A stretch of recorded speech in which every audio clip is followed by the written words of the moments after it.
तो चलिए दिन की शुरुआत में पहली खबर की शुरुआत करेंगे मौसम अपडेट के साथ। जी हाँ, साल 2026 के मौसम को लेकर मौसम विभाग और विशेषज्ञों ने शुरुआती अनुमान जारी किए हैं, जिनमें जून से सितंबर के बीच सामान्य से कम बारिश होने की आशंकाएं जताई गई है। इंडियन मेट्रोलॉजिकल डिपार्टमेंट यानी कि IMD और अन्य अंतर्राष्ट्रीय एजेंसियों के अनुसार इस बार मौसम का प्रदर्शन औसतन से कमजोर रह सकता है, जिससे देश के कई हिस्सों में सूखे जैसी स्थिति पैदा होने का खतरा बन गया है।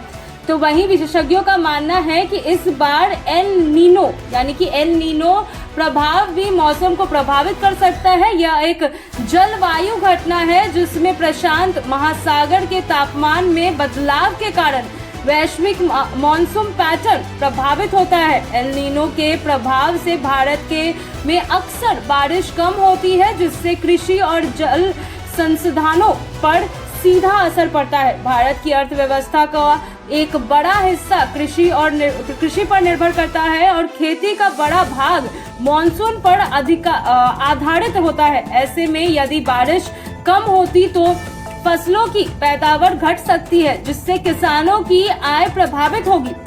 इसके साथ ही खाद्य पदार्थों की कीमतों में भी बढ़ोतरी देखने को मिल सकती है, क्योंकि जैसे ही मौसम खराब तब्दील होगा या सूखा पड़ने की कगार पे होगा, तो वैसे ही खेतियों में भी दिक्कत आएगी। कम बारिश का असर केवल कृषि तक सीमित नहीं होगा, जलाशय का स्तर गिर सकता है, जिससे पीने का पानी की कमी और बिजली उत्पादन पर भी असर पड़ेगा। कई राज्यों में पानी की किल्लत और गर्मी की तीव्रता बढ़ने की संभावना है। हालांकि मौसम विभाग ने यह भी कहा है कि मानसून के दौरान कुछ क्षेत्रों में सामान्य या उससे अधिक बारिश हो सकता है, लेकिन कुल मिलाकर पूरे देश का औसतन कम रहने की संभावना है। इसीलिए राज्य सरकारों और किसानों को पहले से तैयार करने की सलाह दी गई है। सरकार और संबंधित एजेंसियां स्थिति से निपटने के लिए जल संरक्षण, सिंचाई प्रबंध और वैकल्पिक फसलों को बढ़ावा देने जैसी योजनाओं पर काम कर रही है। किसानों को भी मॉनसून के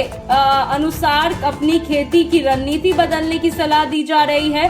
कुल मिलाकर अगर बात कहें तो 2026 का मॉनसून देश के लिए चुनौतीपूर्ण साबित हो सकता है। यदि अनुमान सही साबित होता है तो इसका असर कृषि, अर्थव्यवस्था और आम जनजीवन पर व्यापक रूप से देखने को मिल सकता है। इसीलिए समय रहते ही तैयारियां और सतर्क बेहद जरूरी है।